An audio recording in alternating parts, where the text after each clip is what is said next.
Hello there and welcome back once again to another edition of the Hot Lap Classic Remastered. Today we're taking a look at the infamous 1998 HKS 180SX drag car. Yep, you know these cars, I know these cars. These are infamous in the world of GT2 for not being, well, not having any handling whatsoever, so I guess we'll see how this goes. 1026 horsepower, front engine, rear wheel drive, 980 kilos.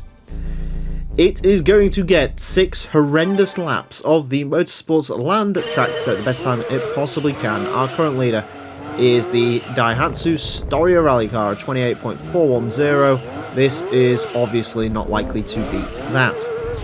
This is one of 2 drag cars in the game, and as you can see, we're already having the key issue with this car, which is, of course, if you just look at it for more than a second, you'll know exactly what the problem is. The front end does not turn in. Yeah, this is one of 2 of these. There's the R33 as well. That one is 4-wheel drive, and I honestly believe that one might actually stand a chance around this course. This one is less likely to, but we shall see. In terms of where this should aim, no idea. Literally couldn't tell you. It's, I don't know, 32 maybe, like a high 32 might be possible for this, but I'm not 100% sure.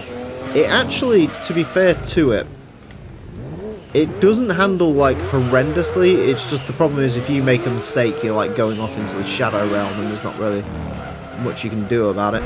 In terms of straight line speed, obviously, it's terrifically fast, even with the fact this is rear wheel drive, which should mean it has an issue with putting the power down. It's still, you know, speed trap wise, it's quicker than the quickest car we've had in this session, which I think was that NSX, the GT2 NSX. So yeah, it's not bad. Ooh, there we go. Get it nice and turned for the last corner. 32.222. Okay, that's not bad.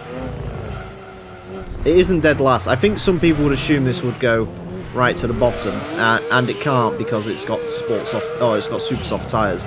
So, as much as it like doesn't handle normally, it is at least going to have a semblance of handling. And actually, I've driven, you know, rear-wheel drive cars that have had far more issues than this one with getting the power down. Like, that's actually, it actually is very controllable with getting its power down. I mean, it's got giant rear tyres, which, I mean, that should help it in theory, but it's just not going to get turned for that, is it? You may as well just fully commit to going over the hill with it there.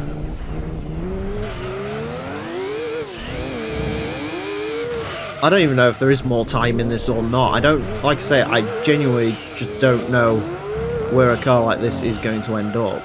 We'll try and get a good run up on the final lap. See if we can guide this thing towards doing better. Judging by that, probably not.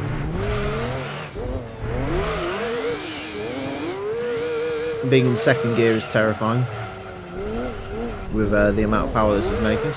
On the plus side, at least it looks cool. Ah, bollocks, hit the wall. Yeah, like I say, on the plus side, at least it looks cool, and sometimes that's half the battle. It's a shame we don't have the Celica drag car that was supposed to be in the game, because I think that could have been something very interesting. Because I think that probably actually would have done quite well, being front-wheel drive. Yeah, as this stands, it's it was never going to be that quick. It's still not, like, terrible or anything, though. Which, again, I mean, looking at it, you'd think it would be. I do think there's more time in there as well. But how much more time? I don't know. It's one of those weird cars where, just like you see there with the second sector in lap 4, yeah, it could have been that quick, but also bear in mind, like, that might have messed up sector 3 or sector 1, so yeah, is what it is. 32.222 will put it into 64th place It is quicker than the Polo, Cuda, which is quite remarkable really, Toyota Altezza, BMW 740i. It is 0.4 slower than the S14 Silvia that we've had go round. Sort of similar gap to the Sprinter Treno 323ci. It's not really comparable to normal cars, to be honest, but actually, for considering how ridiculous this is, that's not a bad time for it. So, yeah, well done to the HKS drag car, and the R33, in theory, should be very quick. So we'll see. Anyways, that's it for this episode. Thank you all very much for watching, and join me next time when I'll be driving something completely different. Until then, farewell.